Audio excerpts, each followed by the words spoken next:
Bonjour. Merci pour cette occasion qui m'a été donnée de nourrir le peuple de Dieu ce matin à travers une exhortation sur le thème édification. Nous rendons grâce au Seigneur. Seigneur, nous te remercions ce matin car c'est toi qui nourris les oiseaux du ciel. Ils ne sèment ni ne moissonnent, mais il ne manque pas de quoi manger tous les jours. Et nous savons que ce n'est pas des oiseaux dont tu parlais, mais en réalité tu parlais de nous, car c'est nous les véritables oiseaux du ciel dont tu prends soin. Et comme ce matin tu nous envoies du pain qui vient fraîchement du ciel sur ces précieux thèmes, l'édification. Merci. Que cette parole touche quelqu'un et ajoute un plus dans sa vie. Au nom de Jésus. Amen. Pour vous servir, les serviteurs inutiles, le patriarche Dieudonné Bachakide, évidemment je vous parle du Cameroun, précisément de Douala. Ce thème est un grand thème, l'édification. Et on peut dire qu'il y a plein de choses qu'on dirait sur l'édification, bien aimé. Mais retenons simplement que dans ce monde, il y a deux alternatives. L'édification et la destruction. Voilà. Si vous n'êtes pas en train de vous édifier, alors vous êtes en train de vous détruire. Et ce qui n'édifie pas, détruit. Ou celui qui ne vous édifie pas, vous détruit. Et donc c'est pour ça que ce thème est un thème très important. Nous allons peut-être être prêts parce qu'il s'agit d'une exhortation, mais il y aurait plein de choses à dire. C'est quoi édifier? Édifier, c'est bâtir, c'est construire, c'est élever quelque chose de considérable. Hein? C'est comme bâtir un temple. Salomon a bâti le grand temple, dit de Salomon. C'est comme les Égyptiens qui ont bâti des pyramides. Donc bâtir une pyramide, par exemple, bâtir un pont, un gigantesque pont. Voilà, c'est cela qu'on appelle édifier. Donc, voilà, mais en profondeur, parce que vous devez bien le savoir, bâtir, ici, dans notre sens, c'est pas métaphore que l'on, évidemment, qu'on nous renvoie sur ce thème-là de bâtir ou d'édifier. En réalité, on est en train de parler de l'homme. Donc, on peut aussi bâtir l'homme spirituellement, moralement, physiquement. Donc, l'homme s'est construit, l'homme s'est bâti. Et ça, c'est très important parce que c'est ce qui nous concerne. Et vous remarquerez que même un bébé qui vient de naître sait ce que c'est que l'édification. Il sait que l'édification est la seule chose qui compte dans ce monde. Et donc, dès que le gars est né, il commence à chercher à téter. C'est automatique. Et passant, je veux dire, commençant de l'homme, si on peut dire comme ça, ou d'un bébé humain, au bébé animal, ou au bébé insecte. N'importe quel bébé dans ce monde qui naît sait que si vous ne commencez pas à vous édifier, et le plus vite possible, et de la meilleure des manières, vous disparaissez. Vous êtes en train de vous détruire. Et ce n'est qu'une question de temps. C'est pour ça que tout ce qui frôle la bouche d'un bébé, un nouveau-né, il va automatiquement essayer de commencer à sucer. Vous mettez votre doigt, il va essayer de sucer. Vous mettez n'importe quoi, il va commencer, même ses propres doigts, il va commencer à sucer. C'est programmé en lui, parce que dans ce monde, c'est une course au temps. Si vous n'êtes pas en train de vous édifier, et au rythme qu'il faut, alors vous êtes en train de vous détruire. Et donc, bientôt, vous ne serez plus là. Vous allez disparaître. Voyez-vous, dans ce monde, tout ce qui ne s'édifie pas, c'est détruit. Voilà. Donc, on voit bien que l'homme s'édifie ou se construit, mais en même temps, il peut aussi se déconstruire. Et ces deux choses-là nous devons garder ça à l'esprit. L'édification et la déconstruction. Mais la volonté de Dieu, c'est quoi? Évidemment, c'est clair. La volonté parfaite de Dieu, c'est que tous nous puissions penser ou agir dans un seul but, le but de l'édification de nous-mêmes et l'édification des autres. Ça veut dire que en temps réel, tout ce que j'ai fait, tout ce que je pense, tout ce que je projette, ça doit être dans l'objectif, dans l'optique de m'édifier et d'édifier quelqu'un, d'édifier l'Église, d'édifier ma famille, d'édifier tout ce qui m'entoure.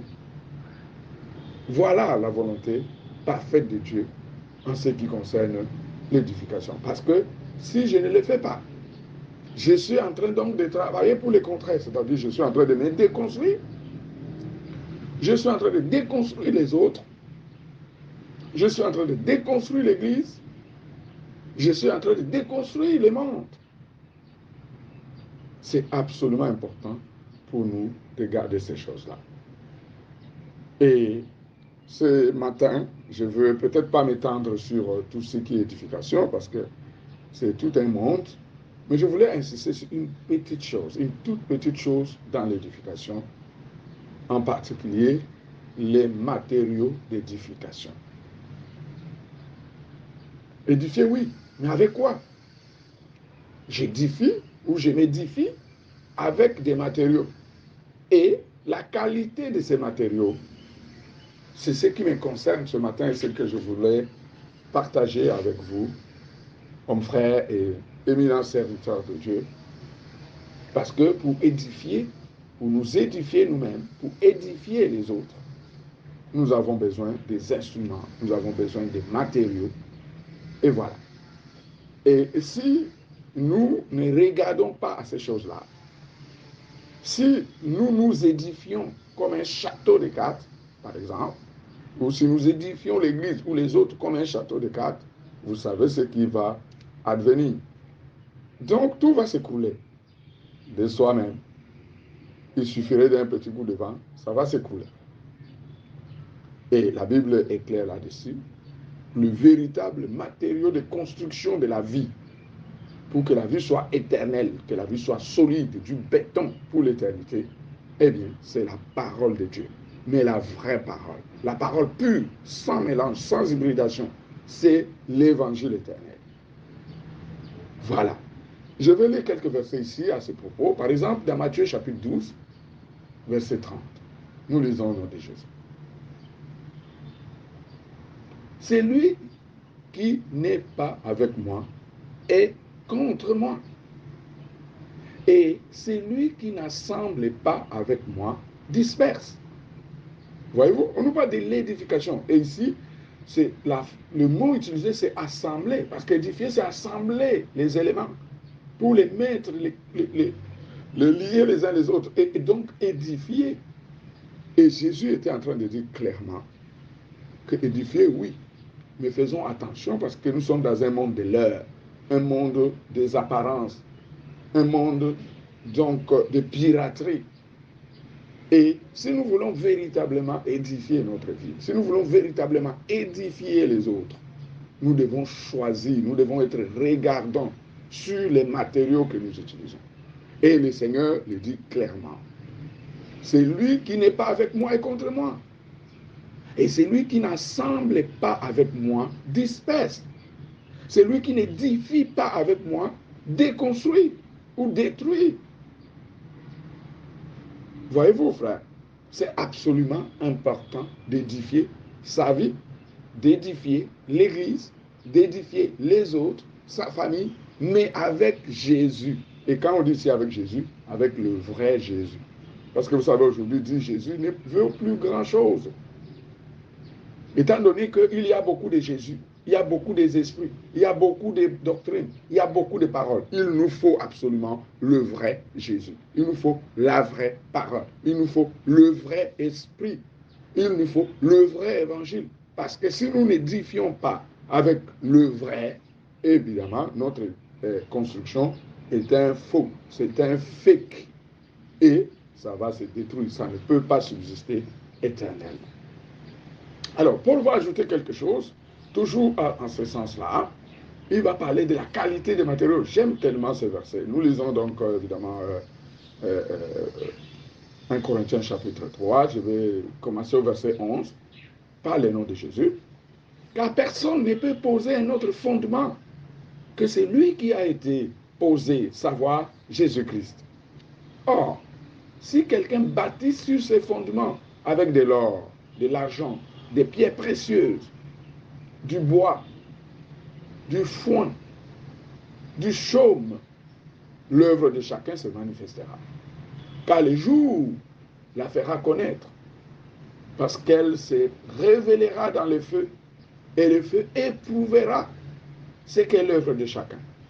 Si l'œuvre bâtie par quelqu'un sur les fondements subsiste, il recevra une récompense. Si l'œuvre de quelqu'un est consumée, il perdra sa récompense. Pour lui, il sera sauvé, mais comme à travers du feu. Voyez-vous, bien-aimés, on ne peut pas dire plus clair que ça. Il y a une fondation qui a déjà été posée, c'est Christ. Ça, c'est pour l'Église dans sa vision globale. Et chacun de nous est un serviteur pour sa part, et il doit bâtir sur ses fondements. Et il doit prêter attention, parce qu'il y a plusieurs sortes de matériaux. Il y a le vrai et il y a les faux. S'il se met à construire avec des matériaux provisoires, eh bien, Paul nous dit qu'au jour de la récompense, tous ces éléments se volatiliseront, disons, seront consumés, seront atomisés, et ils ne seront plus. Et il se retrouvera à vide. Et ici, dans le verset 15, il dit, il sera sauvé comme à travers du feu. Ça, c'est dans les cas où il est même sauvé. Mais pour la plupart, il pourrait ne même pas être sauvé. Donc, il nous faut choisir les meilleurs matériaux pour pouvoir construire sur ces fondements qui a été déjà posé par les vrais architectes, par les meilleurs architectes qui sont les premiers apôtres, et afin qu'au jour de la récompense, nous puissions être évidemment reconnus, n'est-ce pas, et que nous puissions avoir notre récompense, notre part du gâteau. Vous voyez, on parle bien de la qualité des matériaux. C'est important, bâtir oui, s'édifier oui, mais avec quoi? Avec des meilleurs matériaux, lesquels matériaux sont la véritable parole de Dieu.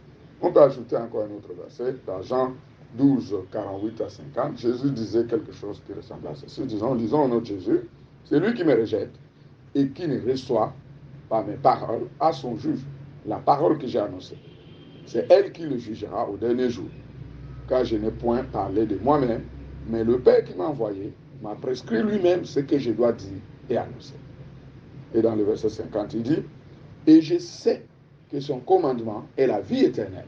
C'est pourquoi les choses que j'ai dites, je les dis comme le Père me les a dites. Est-ce que quelqu'un a vraiment compris quelque chose? Il dit, je sais que la parole là, que mon Père m'a révélée et qu'il m'a envoyé pour venir vous dire, c'est que cette parole est la vie. Elle est de qualité. C'est pourquoi tout ce que j'ai dit, je l'ai dit tel que le Père me les a dit. Parce que si je viens ajouter quelque chose ou à retrancher quelque chose, ce ne serait plus cette parole-là. Et donc, il n'y aurait plus la vie dans cette parole.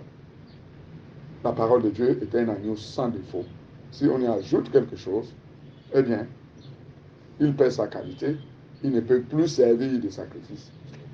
Il ne peut plus servir d'édification. Et si nous retranchons quelque chose, c'est pareil. Du coup, nous devons garder la parole de Dieu à son état pur. C'est une affaire sérieuse. Si nous voulons véritablement nous édifier tous les jours et que nous voulons édifier les autres tous les jours. Paul d'ajouter à la fin, ce sera le dernier verset, dans 1 Corinthiens chapitre 15, verset 1 à 2, il dit, je vous rappelle, frères, l'évangile que je vous ai annoncé, que vous avez reçu, dans lequel vous avez persévéré, et lequel, et par lesquels vous êtes sauvés, autant pour moi. Si vous le retenez tel que je vous l'ai annoncé. Autrement, vous auriez cru en vain. C'est un verset qui devrait nous tenir en alerte, parce que tout le monde dit avoir cru. Mais ce qu'on ne regarde pas souvent, c'est on a cru en quoi. Parce que Paul dit ici que l'évangile, moi je sais que vous avez cru. Mais si et seulement si votre foi là est dans l'évangile que je vous ai prêché au commencement, le vrai, l'authentique, l'unique, alors vous êtes véritablement sauvés. Autrement, vous auriez cru en vain. Donc croire, ce n'est pas le problème. Mais le problème, c'est de croire en quoi. Bâtir, ce n'est pas le problème. Mais c'est de savoir bâtir avec quoi. Parce que si vous bâtissez votre vie avec du néant, avec des paroles inventées par les hommes, aujourd'hui, les prédicateurs sont devenus très courageux. Et même pas seulement les prédicateurs, chaque chrétien invente sa propre parole, sa propre doctrine. Chacun improvise comme il veut. Non, non, non et non. Le Seigneur veut que nous soyons édifiés et pour ça, il nous faut utiliser le Seigneur lui-même, car il est le seul qui peut nous édifier. Sa parole est claire là-dessus. Faisons bien attention. C'est lui qui n'assemble pas avec moi, disperse. C'est lui qui ne construit pas avec moi, qui n'édifie pas sa vie avec moi, est en train de détruire sa vie, est en train de déconstruire sa vie, est en train de déconstruire l'Église, est en train de tout détruire. Alors, je vous exhorte ce matin, mon frère et ma soeur, serviteur de Dieu, grand homme de Dieu, sur l'édification de ton âme, sur l'édification des âmes des autres, des âmes des pauvres âmes du Seigneur, les brebis du Seigneur. Veillons sur la qualité de la parole que nous consommons et que nous prêchons. Veillons là-dessus. Ne te fie pas à ta sagesse, à ta facilité du langage, c'est-à-dire à ton éloquence. Non, loin de là. Veille sur la qualité de la doctrine que tu manges et que tu enseignes aux autres. Que Dieu vous bénisse. Amen.